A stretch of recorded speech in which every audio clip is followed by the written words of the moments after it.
La Casa de Alba tiene un peso muy importante dentro de la historia de España. Hoy lo vamos a contar. Seguramente alguna vez se habrán preguntado por qué doña Cayetana llevaba un apellido inglés, cómo llega o cómo se entronca el Ducado de Alba con la Casa Escocesa, algunos de los personajes del Ducado de Alba a lo largo de la historia que están rodeados de historias, de leyendas y de curiosidades. Vamos a desempolvar un poquito de esa historia que es parte también de la historia de España con nuestra invitada Bárbara Rosillo. Muy buenas tardes. Buenas tardes. Porque ¿a qué siglo nos tenemos que remontar? ¿Cuándo surge el Ducado de Alba y por qué? Nos tenemos que remontar al siglo XV. En el siglo XV, Juan II de Castilla otorgó el señorío de Alba de Tormes a don Gutiérrez Álvarez de Toledo, que era obispo de Palencia, arzobispo de Sevilla y prelado de Toledo.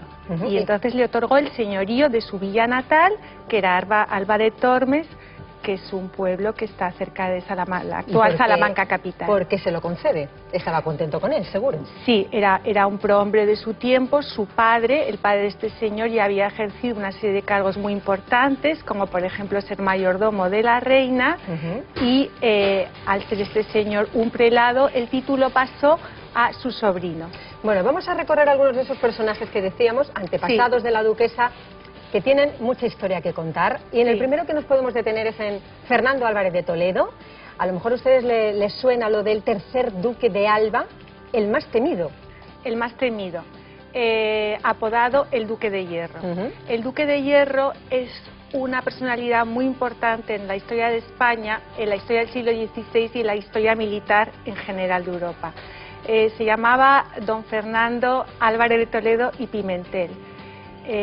Estuvo muy bien educado por su abuelo don Fadrique, que fue el hombre de confianza de Fernando el Católico. Participó en las capitulaciones de Granada, estuvo en la toma de Granada e incluso acompañó a Fernando a conquistar Navarra. Por lo tanto, España se convirtió en un reino ya totalmente unido, formado por Castilla, Aragón y Navarra en 1512.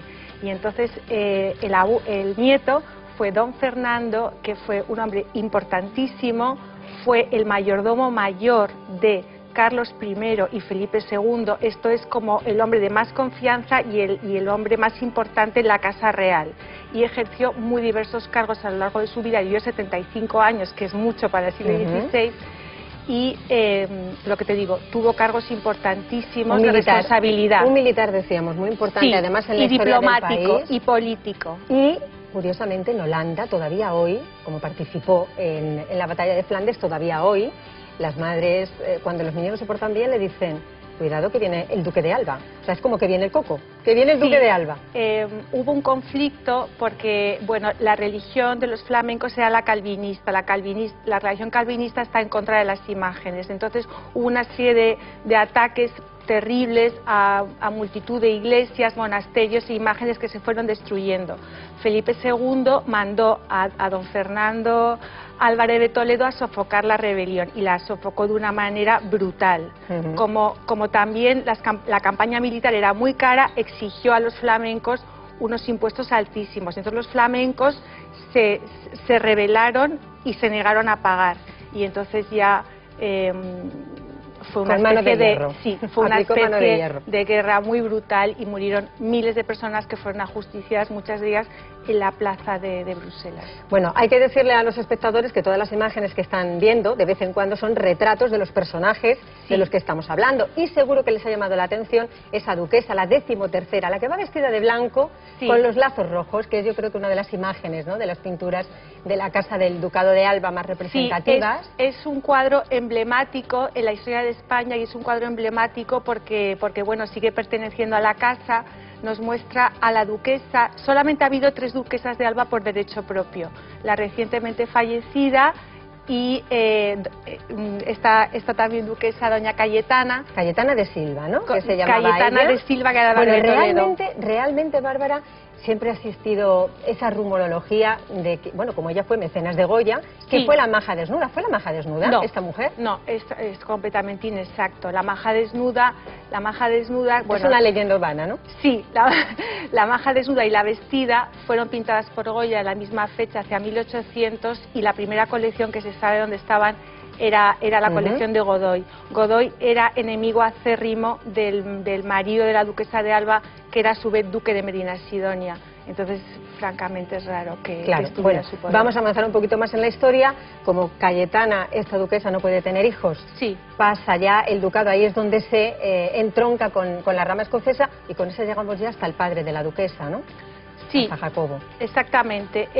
Hubo unos 300 años que estuvo en manos de esta familia, los Álvarez de Toledo, que también eran, esa misma familia también eran los duques de Medina Sidonia, una familia antiquísima española. Luego, por lo que te digo, la primera duquesa que era por derecho propio pasó a la familia Silva, 2 generaciones, y la guapísima duquesa de Goya, vestida de blanco y rojo, no tuvo sucesión, y entonces llegó a ostentar 56 títulos nobiliarios, 31 por ella y 25 por su marido, que era duque de Medina Sidonia, es algo absolutamente impresionante. Y al morir todos los títulos que tenía como consorte pasaron al hermano de su marido, y los títulos suyos pasaron a un primo segundo, que era el duque de Liria y Jérica, que se llamaba Carlos Fitzjames Stuart. Y de ahí hasta hoy. Y de ahí hasta hoy. Muchísimas gracias, Bárbara, por hacernos mirar un poquito en el pasado, en la historia, que siempre es importante volver la vista a la historia para entender el presente. Hasta otro día. Y